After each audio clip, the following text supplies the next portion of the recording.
Aditya Degree Colleges, leading companies low 10,000 plus placements with 13.5 lakhs highest package.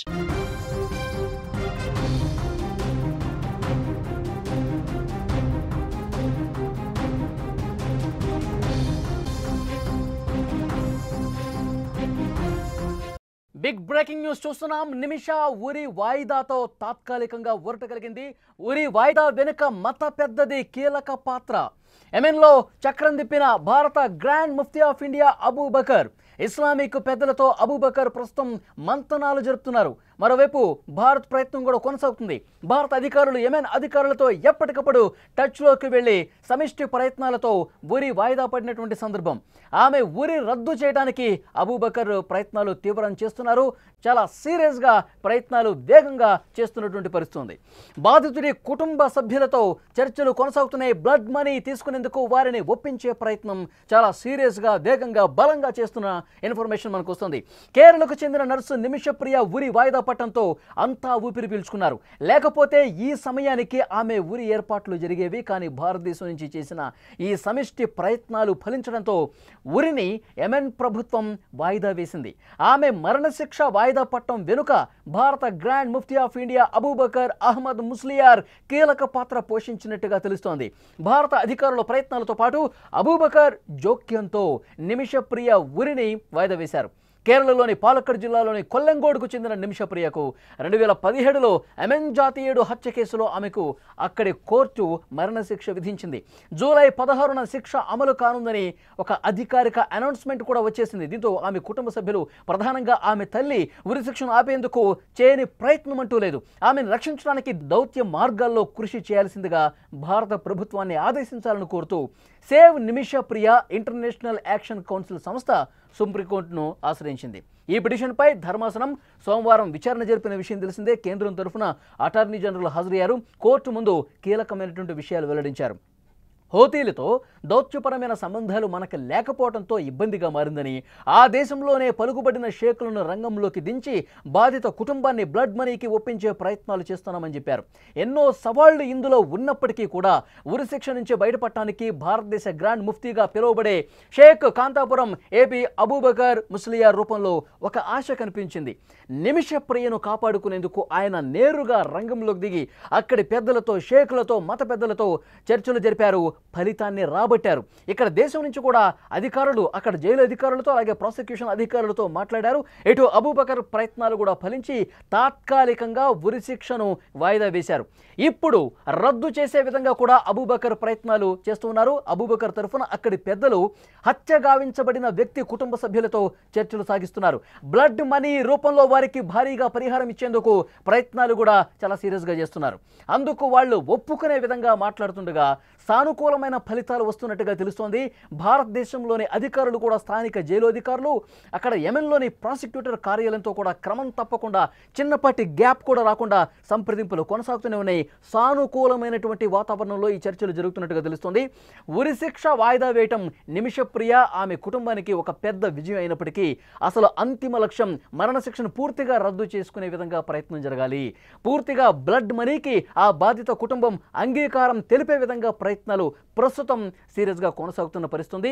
చాలా దూరం ప్రయాణించాల్సి ఉంది. ఇంకా నిమిషప్రియ ఉరిశిక్ష వాయిదా పట్టడం పట్ల కుటుంబానికి ఒక ఊరట కలిగింది. దాన్ని పూర్తిగా నివారించి ఆమెను సురక్షితంగా భారతదేశానికి తిరిగి తీసుకురావాలని తల్లి ఆశిస్తోంది. ఆ విధంగా ప్రయత్నాలు కూడా జరుగుతున్నాయి. ఒకవైపు దేశం నుంచి అధికారులు అక్కడ వాళ్ళతో మాట్లాడుతున్నారు. ముఖ్యంగా ఒక కీ రోల్ పోషిస్తున్నటువంటి అబూబకర్ అక్కడ షేకులతో, మత పెద్దలతో మాట్లాడుతూ ఉన్నారు. ఆ బాధిత కుటుంబానికి ఇప్పుడు అందరి ముందు ఉన్నటువంటి విషయం ఏంటంటే మరణశిక్షను రద్దు చేయాలి. తాత్కాలికంగా వాయిదా పడింది, కొంత ఊరట కలిగించే అంశమే. కానీ పూర్తిగా ఈ మరణశిక్షను రద్దు చేసేటువంటి ప్రయత్నాలు వేగంగా జరుగుతున్నాయి. ఇక్కడ అబూబకర్ అక్కడ ఉన్నటువంటి మత పెద్దలు, షేకులతో బాధిత కుటుంబంతో మాట్లాడిస్తున్నారు. డబ్బులు ఇచ్చేందుకు సిద్ధంగా ఉన్నారు. $1 మిలియన్ అంటే 8,60,00,000 రూపాయలు ఇచ్చేందుకు నిమిష తల్లి కుటుంబ సభ్యులందరూ కూడా సిద్ధంగా ఉన్నారు. దీన్ని ఒప్పించే ప్రయత్నాలు జరుగుతున్నాయి. మొన్నటి వరకు కూడా డబ్బులు తీసుకోవడానికి వాళ్ళు వెనకట్లేదు, దాన్ని తీవ్రంగా వ్యతిరేకిస్తూ వచ్చారు. మాకు డబ్బు వద్దు, శిక్ష పడాల్సిందే, ఈ స్టాండ్కే కట్టుబడి ఉన్నారు. ఎప్పుడైతే అబూబకర్ ప్రయత్నాలు చేశారో అక్కడ షేకులతో పెద్దలతో మాట్లాడి బాధిత కుటుంబంతో మాట్లాడుతున్నటువంటి పరిస్థితుల్లో కొంత మెత్తబడ్డట్టుగా తెలుస్తోంది, కొంత వాళ్ళు కూడా ఆలోచనలో పడ్డట్టుగా తెలుస్తోంది. పోయినవాడు ఎలాగూ తిరిగిరాడు కాబట్టి కొంత డబ్బు తీసుకుందామనే ఆలోచన ప్రస్తుతం చేస్తున్నట్టుగా తెలుస్తుంది. కొంత సానుకూలమైనటువంటి పరిస్థితులు ఫలితాలు కనిపిస్తున్నట్టుగా తెలుస్తుంది. నిజంగా ఇవి ఫలితాలు సానుకూలంగా మారి నిజంగా వాళ్ళు బ్లడ్ మనీకి అంగీకరిస్తే పూర్తిగా ఈ కేసు నుంచి తప్పుకునే అవకాశం కనిపిస్తుంది. మరణ శిక్ష నుంచి తప్పించుకునే అవకాశం చాలా స్పష్టంగా కనిపిస్తుంది. ఇక్కడ ఒక కీలకమైనటువంటి విషయాలు మనం చర్చించుకోవాల్సినటువంటి అవసరం ఉంది. అసలు బ్లడ్ మనీకి అంగీకరించి బాధిత కుటుంబాలు బ్లడ్ మనీకి అంగీకరించి ఎవరైనా మరణ శిక్షను, ఉరి శిక్షను తప్పించుకున్న సందర్భాలు ఉన్నాయా?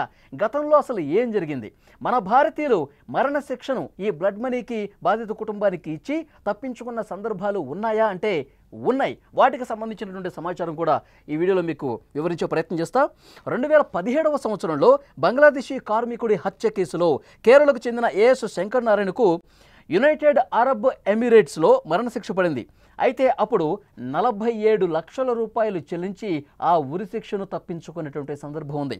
అలాగే 2017 సంవత్సరంలోనే మన తెలంగాణకు సంబంధించినటువంటి లింబాద్రి అనే ఒక వ్యక్తి కూడా సౌదీ అరేబియాలో 1.8 కోట్ల రూపాయలు చెల్లించి ఆ బాధిత కుటుంబానికి 1.8 కోట్లు అంటే 1,80,00,000 రూపాయలు చెల్లించి మరణశిక్షను తప్పించుకున్నటువంటి పరిస్థితి. అలాగే 2014 సంవత్సరంలో కూడా సౌదీ అరేబియాలో ముగ్గురు భారతీయులకి అక్కడ ఒక కేసుకు సంబంధించి మరణశిక్ష పడితే వాళ్ళు 1,12,00,000 రూపాయలు బ్లడ్ మనీ ఇచ్చి పూర్తిగా ఆ 1,12,00,000 రూపాయలు చెల్లించి వాళ్ళు మరణశిక్షను తప్పించుకున్నారు. ముగ్గురు భారతీయులు కూడా సౌదీ అరేబియాలో. ఆ తర్వాత 2006వ సంవత్సరంలో రియాద్లో ఒక యజమాని కుమారుడి హత్య కేసులో అక్కడ అతనికి మరణశిక్ష పడింది. అయితే 34 కోట్ల బ్లడ్ మనీ ఇచ్చాడు. 34 కోట్లు తక్కువ మొత్తం కాదు, 34 కోట్ల రూపాయలు. అయితే ఇక్కడ ఉన్నటువంటి కొంతమంది దాతలు కావచ్చు ఫండ్ రైజింగ్ చేసి 34 కోట్ల రూపాయలు సేకరించి వాళ్ళకి ఇవ్వటం వల్ల ఆ బాధిత కుటుంబానికి పూర్తిగా 20 ఏళ్ల పాటు జైలు శిక్ష అనుభవించాడు. మరణశిక్ష అయితే తప్పించుకున్నాడు, కానీ ఈ కేసు తీవ్రత దృష్ట్యా జైలు శిక్ష 20 సంవత్సరాల పాటు అనుభవించాడు. వచ్చే సంవత్సరం డిసెంబర్కి అతని శిక్షాకాలం కూడా పూర్తిగా బయటకు వచ్చే అవకాశం ఉంది. సో ఇప్పుడు నిమిష కేసులో ఏం జరగబోతుంది? గతంలో ఇప్పుడు నేను చెప్పినటువంటి ఎగ్జాంపుల్స్ 2017లో కావచ్చు, 2014లో కావచ్చు, ఇలా కొన్ని కేసులు ఉన్నాయి. మన భారతీయులు అక్కడి మరణశిక్షను బ్లడ్ మనీ ఇచ్చి తప్పించుకున్నటువంటి సందర్భాలు ఉన్నాయి. మరి నిమిష విషయంలో ఏం జరగబోతుంది? మన దేశ అధికారులు అక్కడ వాళ్లతో పూర్తిగా చర్చలు జరిపి సానుకూలమైన ఫలితాలు తీసుకొచ్చి ఉరి శిక్షను వాయిదా వేశారు. మరొక రోజుకి వాయిదా పడింది, కానీ పూర్తిగా మరణశిక్షను ఇంకా తప్పించుకోలా. ఇప్పుడు ఆ మరణశిక్షను పూర్తిగా రద్దు చేసుకోవడానికి సీరియస్గా ప్రయత్నాలు జరుగుతున్నాయి. గతంలో బ్లడ్ మనీకి అంగీకరించినటువంటి బాధిత కుటుంబాలు ఉన్నాయి. మన భారతీయులు గతంలో పూర్తిగా మరణశిక్ష నుంచి తప్పించుకున్న సందర్భాలు ఉన్నాయి. సో ఈ కేసులో కూడా అలాంటిది జరగాలి అని చెప్పి అందరూ కోరుకుంటున్నారు. ఇప్పుడు ఆ బాధిత కుటుంబంతో, ఆ మెహదీ కుటుంబ సభ్యులతో చాలా సీరియస్గా డిస్కషన్ జరుగుతున్నాయి. నిమిష ప్రియకు ఉరి శిక్ష రద్దు చేసుకోవడానికి ఇక్కడ అబూబకర్ అక్కడ షేకులతో మత పెద్దలతో నిరంతరం సంప్రదింపులు జరుపుతున్నారు. అలాగే మన దేశం నుంచి కూడా చాలామంది అధికారులు అక్కడ వాళ్ళతో మాట్లాడుతున్న పరిస్థితి. మరణ శిక్షను పూర్తిగా రద్దు చేసే ప్రయత్నం చేస్తున్నారు. బ్లడ్ మనీకి ఒప్పుకోవాల్సిందిగా వాళ్ళు రిక్వెస్ట్ చేస్తున్నారు. బాధిత కుటుంబం ఇప్పటికిప్పుడు మనకు అందుతున్నటువంటి లేటెస్ట్ ఇన్ఫర్మేషన్ అంటే అక్కడ మెహదీ బాధిత కుటుంబం ఎవరైతే ఉన్నారో వాళ్ళు ఆలోచనలో పడ్డారు. వాళ్ళు ఆలోచిస్తున్నారు. సానుకూలమైనటువంటి ఫలితాలు రాబోతున్నట్టుగా ఇన్ఫర్మేషన్ వస్తోంది. వాళ్ళు దానికి అంగీకరిస్తే కనుక బ్లడ్ మనీకి $1 మిలియన్ అంటే 8,60,00,000 రూపాయలు తీసుకుని వాళ్ళు క్షమాభిక్ష పెడతారు. వాళ్ళు క్షమాభిక్ష ప్రసాదిస్తే కనుక, వాళ్ళు క్షమించి వదిలేస్తే కనుక నిమిషప్రియ అనేది సేఫ్గా బయటకు వస్తుంది. అయితే అక్కడ ట్రయల్ కోర్టు మరి మరణశిక్షను తప్పిస్తే ఎన్ని రోజుల పాటు ఇంకా జైలు శిక్ష అనుభవించాలన్నది కూడా ఒక క్లారిటీ రావాల్సినటువంటి అవసరం ఉంది. ముందుగా బ్లడ్ మనీకి వాళ్ళు అంగీకరించాలి. ఇదే మెయిన్ టాస్క్. దీని మీదే చాలా తీవ్రమైనటువంటి కసరత్తు జరుగుతుంది. మరణశిక్ష నుంచి తప్పించుకుంటే, ఉరి శిక్ష నుంచి తప్పించుకుంటే తర్వాత జైలు శిక్ష అనేది ఎన్ని నెలలు వేస్తారో చూడాలి.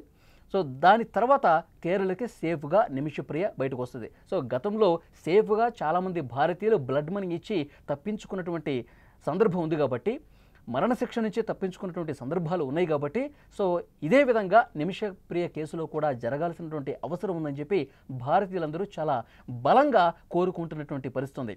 ప్రయత్నాలు అయితే చాలా వేగంగా జరుగుతున్నాయి. మన అధికారులు అలాగే అబూబకర్ చేసిన ప్రయత్నాలతో ఉరి శిక్షను వాయిదా వేయగలిగారు. లేదంటే జూలై 16వ తారీఖున చాలా సీరియస్గా అక్కడ ప్రభుత్వాలు ఏర్పాట్లు కూడా చేసి అక్కడ జైలు అధికారులు ఏర్పాట్లు చేసేశారు. ఉరి శిక్షకు సంబంధించిన ఏర్పాట్లు ఆల్మోస్ట్ జరిగిపోయాయి. చివరి క్షణంలో అక్కడి జైలు అధికారులు, ప్రాసిక్యూషన్ అధికారులు అబూబకర్ చేసిన ప్రయత్నాలు, మన అధికారులు చేసిన ప్రయత్నాలతో కొంత వెసులుబాటు కల్పించారు. మనం ఏమడిగాం? బాధిత కుటుంబానికి, నిమిషప్రియ కుటుంబ సభ్యులు మాట్లాడుకోవటానికి, కొంత నేరుగా సంప్రదింపులు జరుపుకోవడానికి కొంత సమయం ఇవ్వండి, వెంటనే ఉరిశిక్షను అమలు చేయొద్దు ప్లీజ్ అని చెప్పి ఒక రిక్వెస్ట్ పెట్టుకున్నాం. మరికొంత సమయం, మరికొన్ని రోజుల పాటు అవకాశం కల్పించండి అని చెప్పేసి అన్నాం. దానికి వాళ్ళు అంగీకరించారు, ఉరిశిక్షని వాయిదా వేశారు. ఇప్పుడు ఈ బ్లడ్ మనీకి సంబంధించిన సంప్రదింపులు చాలా వేగంగా జరుగుతున్నాయి. బాధిత కుటుంబం కొంతవరకు మెత్తపడ్డట్టుగా సమాచారం వస్తుంది.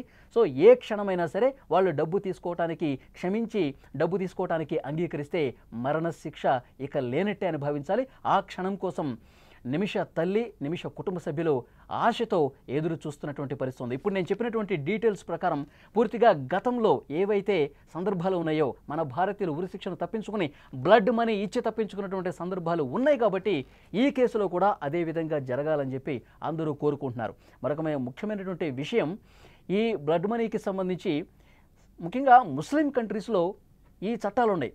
కఠినమైనటువంటి షరియా చట్టాల ప్రకారం ఇప్పుడు ఇరాన్లో కావచ్చు, సౌదీ అరేబియాలో కావచ్చు, యెమెన్లో కావచ్చు, పాకిస్తాన్లో కావచ్చు, ఇలా కొన్ని ముస్లిం కంట్రీస్లో ఈ సంప్రదాయం పాటిస్తున్నారు. అక్కడ కఠినమైనటువంటి శిక్షలు పడ్డప్పటికీ కూడా ఏదైతే బాధిత కుటుంబం ఏవైనా క్షమాభిక్ష పెడితే తప్పించుకునే అవకాశం ఉంది మరణశిక్షణ అని చెప్పి షరియా చట్టాలు అమలు చేస్తున్నటువంటి కొన్ని దేశాలు ఉన్నాయి. సో యెమెన్లో కూడా అదే సంప్రదాయం ఉంది కాబట్టి సో బ్లడ్ మనీకి అంగీకారం తెలిపే విధంగా చాలా సీరియస్గా ప్రయత్నాలు కనిపిస్తున్నాయి.